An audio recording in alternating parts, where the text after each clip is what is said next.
예레미야서에는 토기장이와 관련해서 두 가지 말씀이 나옵니다. 오늘 우리가 읽었던 18장에서 한번 나오고 그 다음에 19장에서 또 한번 나옵니다.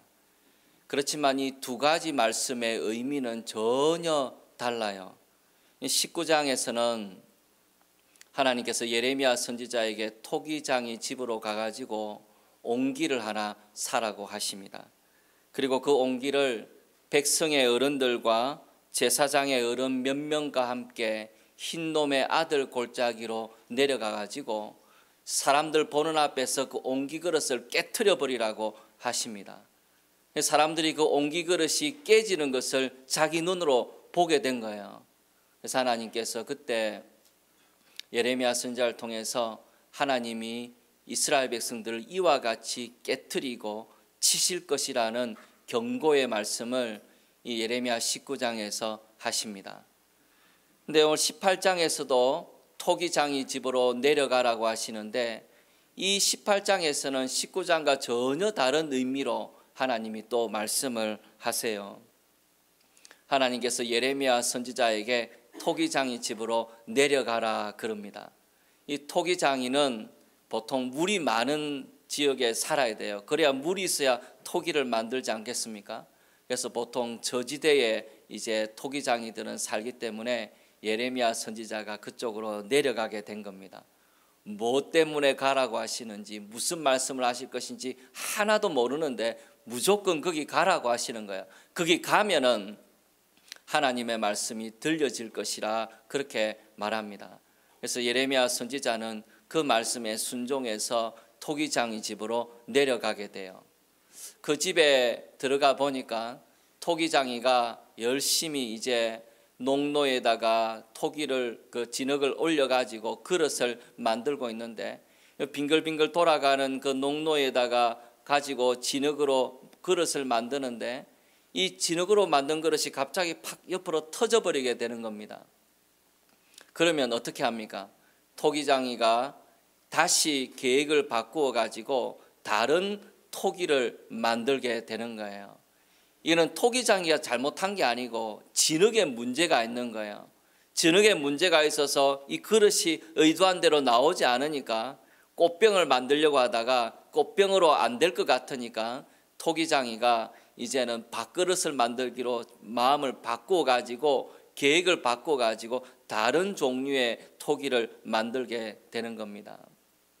이거는 토기장이의 집에서는 흔히 일어나는 일이에요. 진흙에 불순물이 있거나 너무 말랐거나 그래가지고 진흙에 문제가 생기면 원하는 그릇을 만들 수가 없지 않습니까? 그런 경우에는 토기장이가 계획을 바꾸어 가지고 다른 종류의 그릇을 얼마든지 만들 수가 있는 겁니다.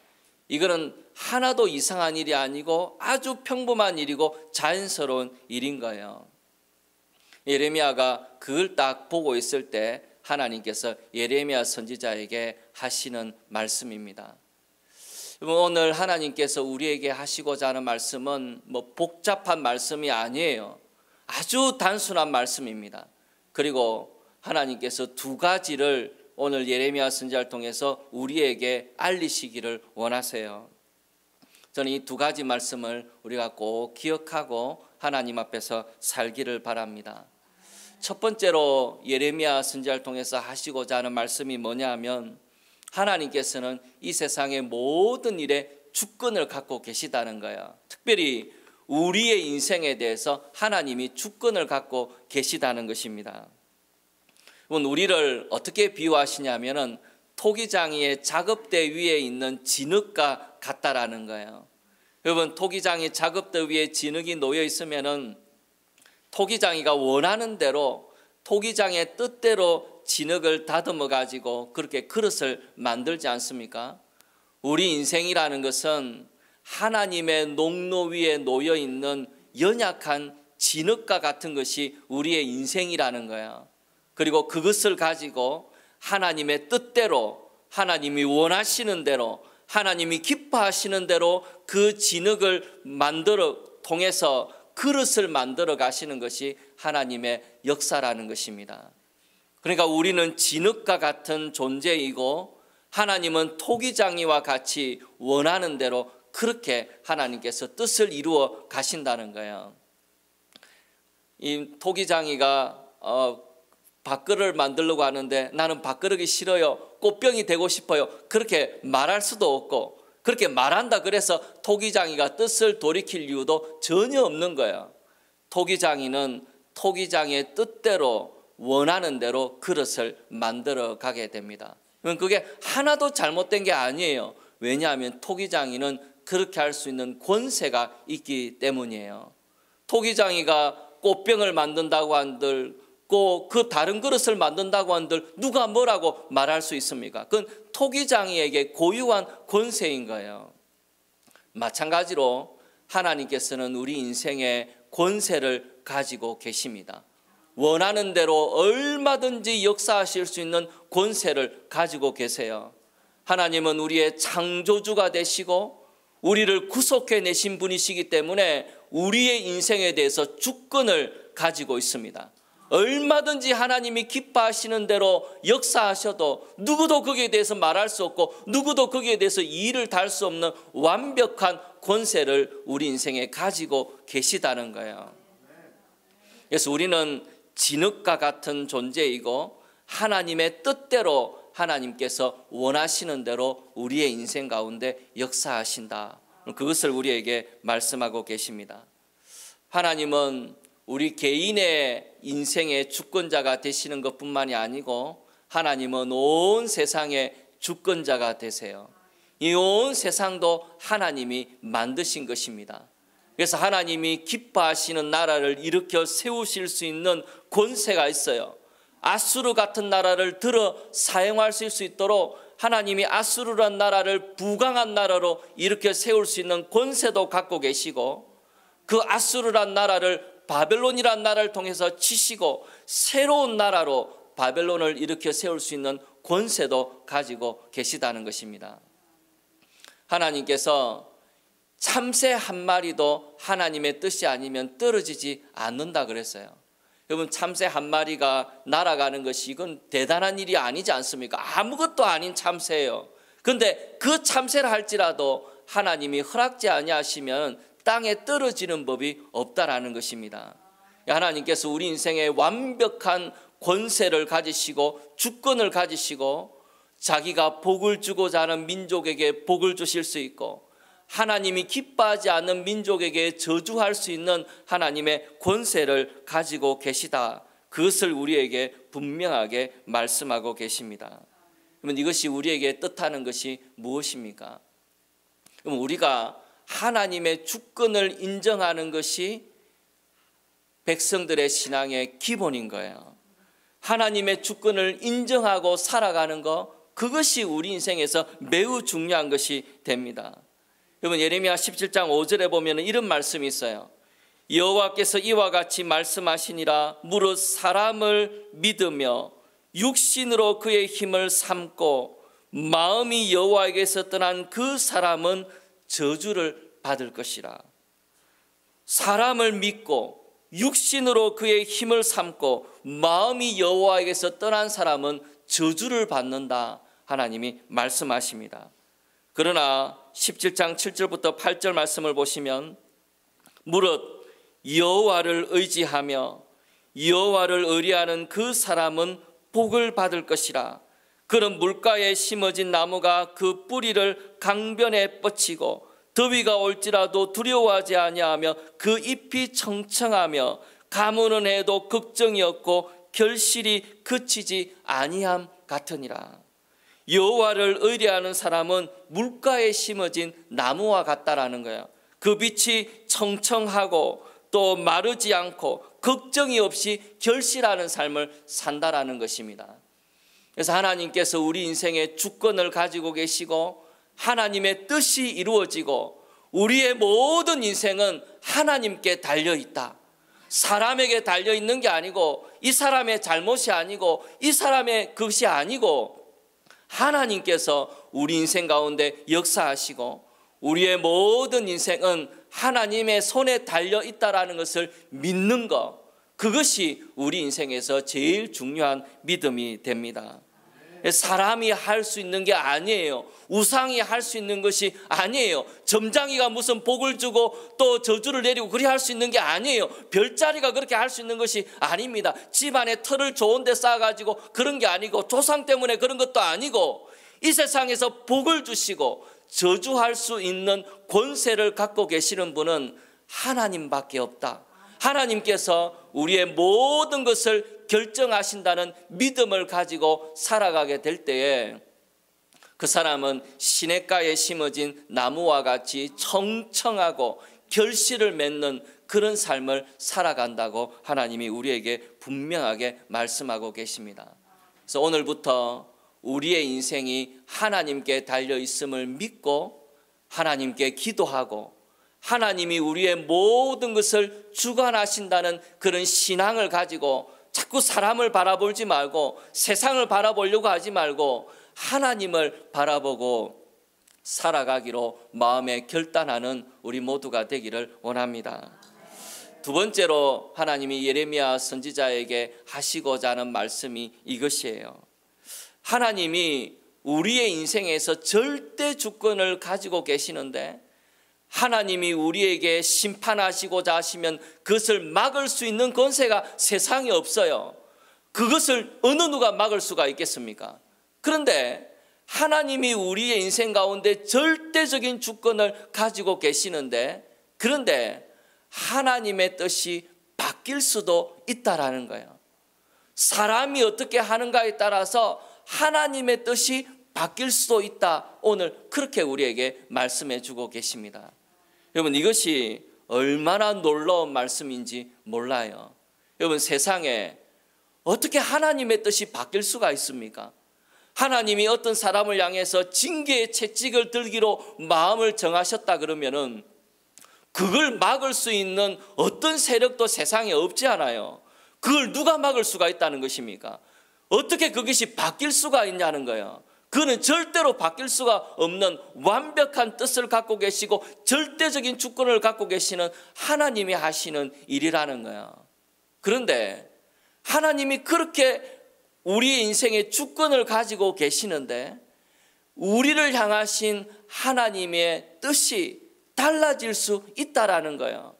하나님이 어떻게 역사하실까 하는 것이 우리를 대하시는 것이 우리의 행동 때문에 달라질 수가 있다라는 것입니다. 이것이 얼마나 놀라운 일인지 몰라요. 하나님이 이렇게 예를 드십니다. 오늘 읽었던 예레미야 18장 9절부터 10절을 한번 보십시오. 내가 어느 민족이나 국가를 건설하거나 심으려 할 때에 만일 그들이 나 보기에 악한 것을 행하여 내 목소리를 청종하지 아니하면 내가 그에게 유익하게 하리라고 한 복에 대하여 뜻을 돌이키리라. 하나님께서 복 주시고자 하는 민족이 있는데 나라를 건설하고 심으려고 하시는 하나님의 계획이 있는데 그 민족이 올바르게 행하지 못할 때에 하나님께서 그 뜻을 돌이키시겠다 그렇게 말씀하십니다. 그 대표적인 민족이 누굽니까? 이스라엘 백성이에요. 이스라엘 백성은 세상에 유례가 없는 특별한 민족입니다. 유대인들이 대단하고 똑똑해서 그런 게 아니에요. 유대인들이 똑똑해서 그런 게 아니고 이스라엘 백성들이 세상에 없는 특별한 민족이 된 것은 하나님이 이스라엘 백성들을 택하셨기 때문입니다. 하나님이 이스라엘 백성들을 택하시고 그 이스라엘 백성들을 통해서 특별히 이스라엘 자손으로 오시는 예수 그리스도를 통해서 온 세상을 복 주시기를 기뻐하시는 것이 하나님의 뜻이었다는 거예요. 그렇기 때문에 이스라엘 백성들은 다른 민족이 갖지 못하는 특별한 은혜를 받았던 사람들입니다. 하나님이 이스라엘 백성을 택하시고 이스라엘 백성들은 하나님과 특별한 관계를 맺었어요. 세상에서 그런 관계를 하나님과 맺은 백성이 없습니다. 하나님이 직접 구속하시고 하나님이 직접 다스리시고 하나님이 직접 필요한 것을 공급하시는 이런 민족이 세상에 어디 있다는 말입니까? 그래서 이스라엘 백성들은 하나님께 복받은 민족이에요. 아무것도 잘한 것도 없지만 하나님이 택하셨기 때문에 복받은 민족입니다. 그런데 그 이스라엘 백성들에게 어떤 일이 일어나게 됐습니까?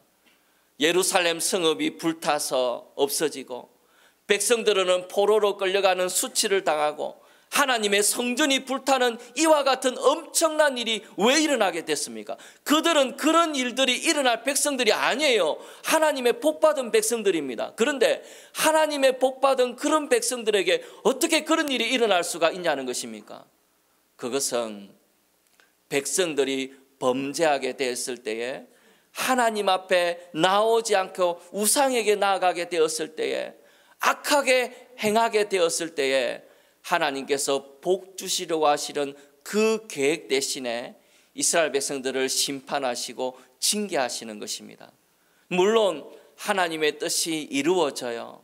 하나님이 이스라엘 백성들 가운데 남은 자들이 있게 하시고 새 언약을 맺으시고 하나님의 뜻이 결국은 이루어졌습니다. 그러나 이스라엘 백성들은 원래 복받은 민족이었는데, 그런 일들을 겪을 민족이 아니었는데 하나님의 심판을 받고 징계를 받고 나라가 망하게 되는 그런 엄청난 일들을 겪게 되었다는 거예요.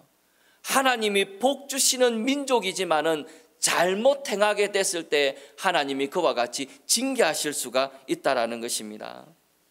근데 하나님께서 진짜 말씀하시고 하신 것은 지금부터예요.